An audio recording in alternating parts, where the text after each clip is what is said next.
Well, hello everyone, this is Finalugia Guardian, also known as Lex Astoria on vid.me, and today I'm going to be talking about my predictions for the Canon 6D, and I've put my Canon SL1 here just so that I have something for you to look at, because it's a Canon DSLR and that's it. That's the only thing it has to do with this video. It's also a Canon DSLR. Anyway, my predictions for the 6D are going to be as follows. 1. The 6D will have either the Canon 1DX Mark II's image sensor, or it will have a 24 megapixel full frame 35mm equivalent sensor. So 24 megapixels full frame, and it may have the aliasing filter, but essentially it'll be more or less a stripped down Canon 1DX Mark II. But instead of having to, well, hold on, I'll get to that later. So the sensor will be, it won't be the 30 megapixel sensor of the Canon 5D Mark IV. But it will be capable, I think. More than good enough for what I'll call the prosumer. So it'll compete very favorably with the GH5. Well, no, the GH5 is a separate animal. But it'll compete very favorably with like the Canon it'll compete very favorably with the Panasonic G85, also known as the G80 in Europe. It will compete very favorably with the Nikon D750, which I know is a bit old, but I think it'll basically blow that out of the water.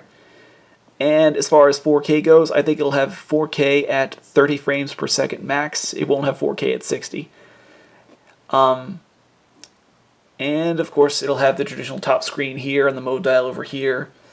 Pretty much the way that every Canon camera above the Rebel series has. Well, with the exception of the Canon Rebel T6S, that had a screen up here and the mode dial over here, but that's an exception to the rule. Now let's also talk about one other thing. It will have probably dual pixel autofocus, because it'll be priced above the Canon 77D, and something priced above that will almost have to have dual pixel autofocus. It'll have 45 cross-type autofocus points, I think, and it'll have the autofocus system from the Canon ATD. And, more importantly, it will have, this is my prediction, and I'm going to break with some of the consensus out there, it will have 2 SD card slots, not just one SD card slot. It will definitely not have a CFast card slot. It'll just be 2 SD card slots, probably UHS-1, which means the max bitrate you're going to be able to get on it is 240 megabits per second. But I think that will pretty much be plenty for anyone, and since my prediction is the Canon will max out at 4K 30 frames per second, and it'll have that crappy motion JPEG codec when it shoots 4K. Most people will probably not even use the 4K, but it'll be there, and if you get a UHS-1, which has a write speed of 30 megabytes per second, which is, once again, megabits per second would be 240, I think, at 240 megabits per second, it'll be able to handle that no problem. So I think you'll be fine with SD cards like that. And for the prosumer, this is going to be, well, just a really good photographic camera with video that just gets thrown in, and with 4K video with that 4K crop that Canon has on its 1DX Mark II and its 5D Mark III.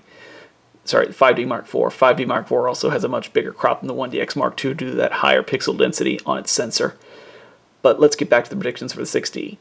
Mark II, and the last prediction I want to make is that it will probably have a headphone jack and a microphone jack.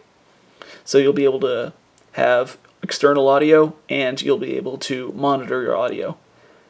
And yeah, that pretty much is all my predictions for the Canon 6D Mark II. So we'll see if my layman's opinion is right. Anyway, I hope to have a review out on this Canon SL1 pretty soon, and my suggestions to Canon for the Canon SL2 DSLR if it gets made. So, without further ado, I think I'm going to sign off now. So, have a nice day.